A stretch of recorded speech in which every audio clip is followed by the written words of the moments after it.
Running a small service business comes with a set of challenges that don't always show up until you're already dealing with them. A lot of people go in thinking the hardest part will be the work itself, the welding, the building, the repairs, but more often, it's everything around the work that determines if you can keep going year after year. The jobs are what you get paid for, but the business side is what allows you to still be doing those jobs 5 years from now. 3 of the biggest risks that can slow you down or even put you out of business are unclear agreements, equipment breakdowns, and depending too heavily on one source of work. They're not always obvious at first, but they show up quick once you start taking on more jobs or working with new clients. Let's start with unclear agreements. This is one of the fastest ways for a good opportunity to turn into a problem. When the scope of work, payment schedule, or deadlines aren't clearly understood from the beginning, you're leaving the door open for misunderstandings. A client might assume certain things are included that you never planned for, or they might think payment isn't due until much later than you expected. It's not always bad intentions. Sometimes it's just different expectations, but that's exactly why it needs to be addressed early. Putting an agreement in writing doesn't have to be complicated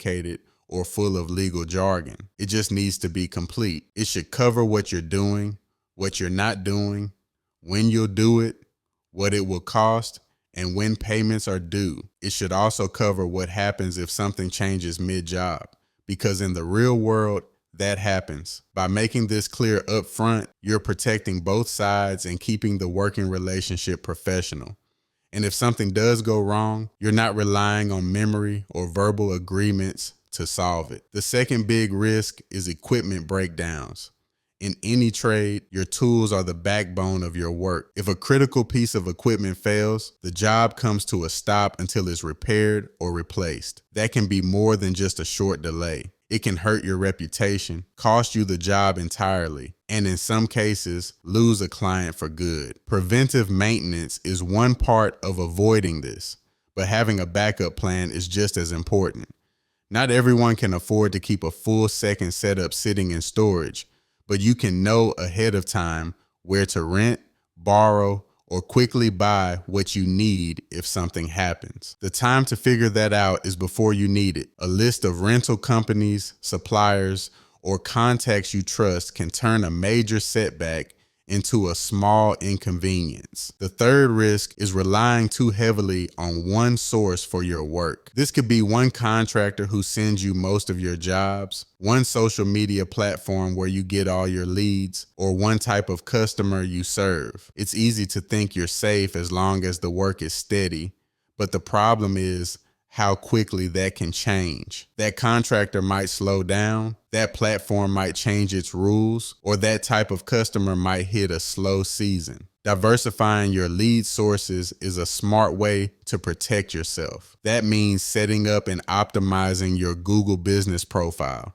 keeping your website active and up to date, building relationships that lead to referrals, networking with other professionals in your field, and using social media where it makes sense for your business. The more streams you have feeding your schedule, the less you're at risk if one of them dries up. Now, risk management isn't about assuming problems will happen all the time.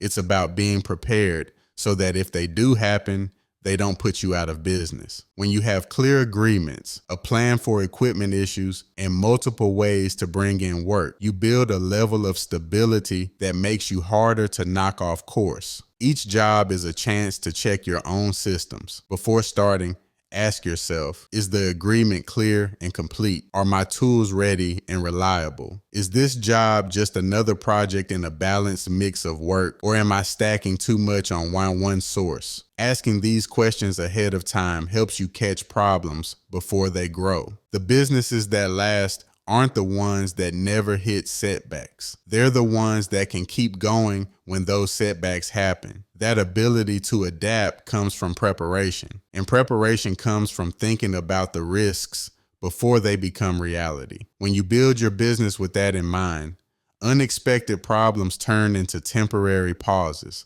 not dead ends. That's really the core of it. In a trade or service business, your skills will get you in the door, but it's how you manage the risks that keeps you in business. The more you can identify those weak spots now, the fewer surprises you'll have to deal with later. And the fewer surprises, the more energy you can put into the work you actually enjoy doing.